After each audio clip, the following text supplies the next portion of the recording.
ओम शांति। आज हम अपने भाग्य की लकीरों को बदलना चाहते हैं। भाग्य की लकीरें हम बहुत सारे लोग दिखाते हैं कि हमें किसी पंडित से, किसी ऐसे लोगों से ऐसे भाग्य की रेखाएं या लकीरें दिखानी है। कई बार हम भाग्य की लकीरें यहाँ से दिखाते और कई बार हाथों से दिखाते। लेकिन आप हमेशा याद रखें कि हमारे भाग्य की लकीरें बदलने वाले भी हम, बनाने वाले भी हम, देखने वाले भी हम, सुधारने वाले भी हम। लेकिन हम जब किसी के हाथ में अपना हाथ देते हैं कि आप मेरे भाग्य की लकीरों में देखो, मेरे भाग्य की लकीरों में क्या है। आप सोचिए, जब आप किसी को अपने भाग्य की लकीरें बताते हैं तो वो आपकी भाग्य की लकीरें कट हो जाती हैं। क्योंकि हमेशा भगवान ने एक ही चीज बोली है कि आप अपने भाग्य के निर्माता स्वयं हैं। आप भाग्य बनाते भी हैं तो भाग्य बिगाड़ते भी हैं। क्योंकि वही जब अगर देखा जाए, अगर आप श्रेष्ठ कर्म कर रहे हैं तो आपका भाग्य की लकीरें खुद ब खुद बहुत अच्छी बनेंगी, और अगर आप कोई उल्टा कर्म कर रहे हैं तो वहां पर आपकी लगी लगाई लकीरें भी क्रॉस हो जाएंगी। हम कई बार अपने ही हाथों में देखते हैं। अभी अभी हमें किसी ने कहा कि आपका भाग्य का सितारा बहुत श्रेष्ठ है, आपके भाग्य की लकीरें बहुत अच्छी हैं, और 1 साल के बाद आप उसी के पास दोबारा जाएं तो कहते हैं कि आपका भाग्य अब आपका साथ नहीं दे रहा है। क्यों? हम कई बार उस चीज में उलझन में आ जाते। 1 साल पहले इन्हीं लोगों ने कहा था कि आपके भाग्य का सितारा बहुत श्रेष्ठ है। जब भाग्य के सितारा श्रेष्ठ था तो फिर मुझे नौकरी क्यों नहीं मिली? भाग्य का सितारा श्रेष्ठ था तो मेरे घर में दुख अशांति क्यों है? भाग्य का सितारा श्रेष्ठ था तो मेरे जीवन में उलझने क्यों है? भाग्य का सितारा अगर श्रेष्ठ था तो मेरे जीवन में दुख अशांति क्यों बढ़ रही है? उसका कारण है कि मेरा भाग्य का सितारा उज्जवल करने के लिए आपने तो कोई मेहनत की नहीं। आपको उसने कह दिया कि आपका भाग्य का सितारा बहुत ऊंचा है, हमने माइंड सेट बना लिया और हमने पाप पुण्य कर्म करना छोड़ दिए। तो जब आपने कोई पुण्य कर्म किया ही नहीं तो भाग्य की लकीरों में सेट कैसे होगा वो? क्योंकि आप जो भी कर्म कर रहे हैं, भले वो अच्छा है या बुरा है, या अच्छा कर्म कर रहे हैं तो भाग्य की लकीरें श्रेष्ठ हो जाएंगी, बुरा कर्म करेंगे तो भाग्य की लकीरें कट जाएंगी। हमें वहां दूसरों को दिखाने की जरूरत नहीं है, क्योंकि भगवान ने ऑलरेडी आपको ये सुंदर हाथ दिए हैं। हाथों में भी आपको 5-5 उंगलियां दी है कि 10 हाथों का जोर लगाकर आप कोई भी कर्म करो वो श्रेष्ठ हो। आज देखा जाए कि हम जब एक हाथ से कोई काम करते, आज हम दान पुण्य करते तो हम कैसे करते हैं? एक हाथ आगे बढ़ाते और एक हाथ को पीछे रखते हैं।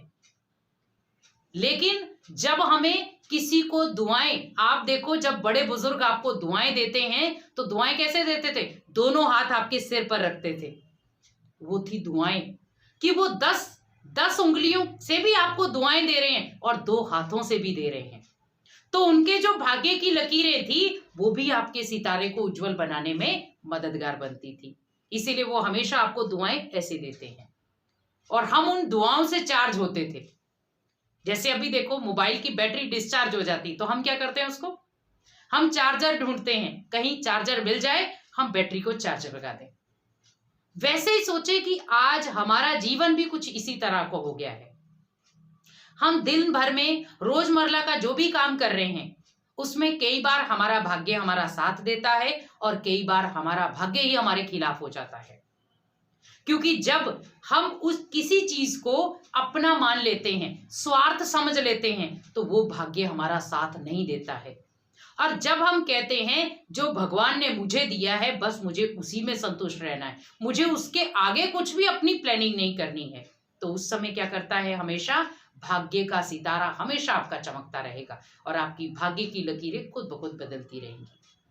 आज आपने कई जगह देखा होगा, आपने कई लोगों को हाथ दिखाए होंगे, उन्होंने कहा आपको नौकरी मिलेगी, आप बहुत अच्छा जीवन में ऊंच पदवी पाएंगे, आपका ये होगा, आपका ये होगा, और आप 3 साल के बाद भी देखें जीवन आपका वहीं का वहीं खड़ा है। उसका कारण क्या है?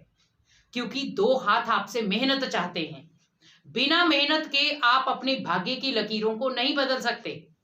आप लाख कोशिश कर लें कि मेरे को तो उन्होंने कह दिया गवर्नमेंट जॉब तो मिल ही जाएगी, मेरे को तो उसने कह दिया आपके घर में सुख शांति तो आ ही जाएगी, मेरे को उसने कह दिया आपके घर में तो हमेशा खुशियां बनी रहेंगी, तो उसने बोल दिया, हमने यहां पर कर्म करना छोड़ दिया।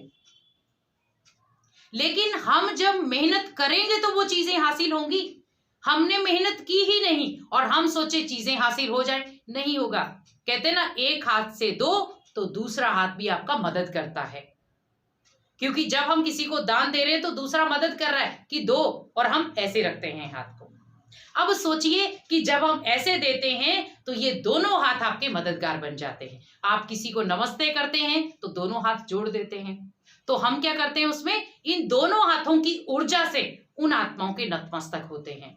लेकिन आप ये सोचिए कि जब आप वही हाथ भगवान के सामने जोड़ते हैं, उस समय के पावरफुल संकल्प, वही हाथ जब आप किसी बुजुर्ग के सामने जोड़ते हैं, उस समय के संकल्प, और जब आप किसी को मान सम्मान देने के लिए जोड़ते हैं, उस समय के संकल्प, तीनों में भिन्नता है।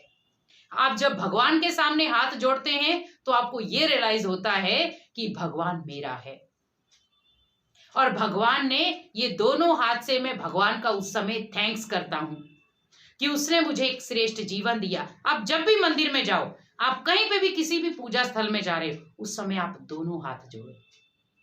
आप जो भी अपने तरीके से जो भी आप करते हैं, आप ऐसे जोड़ो, जैसे कोई खुदा को याद करते हैं तो ऐसे करते हैं। ठीक है, तो वैसे ही सोचो कि हमें कोई भी एंगल से हम परमात्मा को नतमस्तक करते हैं, जिसको हम अल्लाह, गॉड, खुदा, वही गुरु कहते हैं। आप जैसे हाथ जोड़ते हैं, उस समय सोचो इन हाथों से जो भी तरंगे निकल रही हैं वो मेरी बॉडी को चार्ज करेंगी। आपने जैसे ही दोनों हाथ जोड़े, उसके बाद जब आप दोनों हाथों को ओपन करो तो एकदम से ओपन नहीं करो, उन दोनों हाथों को ऐसे मोड़ो। अब देखो, हम नॉर्मली आप जो मंदिरों में जाते हैं वो हाथ जोड़ते हैं, ठीक है, जो खुदा को याद करते हैं वो ऐसे करते हैं। आप सोचिए कि हमने क्या किया, यहां पर हाथ जोड़े, यहां पर हमने अपने भाग्य की किताब को खोल लिया। ठीक है, तो ये दोनों तो मिक्स हो गए। अब यहां पर मुझे ये चेक करना है कि भगवान मुझे क्या सिखा रहा था कि बच्चे, यहां पर आप सबको मान सम्मान दो, दूसरा अपने भाग्य की लकीरों को देखो। तो हम सेम वो चीज कर रहे हैं, लेकिन बस हम थोड़ा सा उस चीज से भिन्न हो जाते हैं। हमें अपने अंदर ये चीज रियलाइज करनी है कि भगवान मेरे से क्या चाहता है, और जब आपको ये चीज रियलाइज हो जाएगी तो ऑटोमेटिकली आपकी भाग्य की लकीरें बदलना शुरू हो जाएंगी। आपको कोई मेहनत नहीं करनी पड़ेगी, क्योंकि मेहनत उसे करनी पड़ती है जो बहुत सारे पाप कर्म कर रहा है। मेहनत उसे करनी पड़ती है जो लोगों को दुख देता है। लेकिन जब आपने एक अपना कदम उठाया है कि मुझे कुछ करके दिखाना है, मुझे अपने जीवन को श्रेष्ठ बनाना है, मुझे अपने भाग्य की लकीरों को बदलना है, तो आपके साथ भगवान भी आपका मददगार बनेगा आपकी लकीरों को श्रेष्ठ बनाने के लिए। क्योंकि आज जिस प्रकार हम अपने भाग्य की लकीरों को बदलने की कोशिश कर रहे हैं, उसमें आपको ये ध्यान रखना है कि मेरे भाग्य की लकीरें तब बदलेंगी जब मैं भगवान को अपना मददगार बनाऊंगा। क्योंकि जब एक बच्चा बाप की उंगली पकड़ लेता है तो वो कभी गलत रास्ते पर नहीं जाता। वैसे सोचे कि अगर मुझे अपने भाग्य की लकीरों को बदलना है तो मुझे भगवान का हाथ और भगवान का साथ, ये दोनों चाहिए, तब जाकर के मेरे भाग्य की लकीरें बदलेंगी।